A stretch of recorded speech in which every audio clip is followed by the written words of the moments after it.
Hello বন্ধুরা, কেমন আছো সবাই? আশা করি ভালো আছো, আমিও ভালো আছি। তো এখন যে রাস্তাতে যাচ্ছি সেটা হচ্ছে জলপাইগুড়ি জলপাই রোড।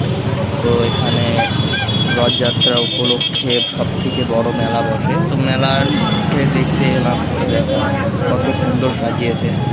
আর রাস্তার ধারে দোকানগুলো দেখো, কত দোকান বসেছে, প্রচুর দোকান, প্রচুর মানুষের ভিড় এই জায়গায়।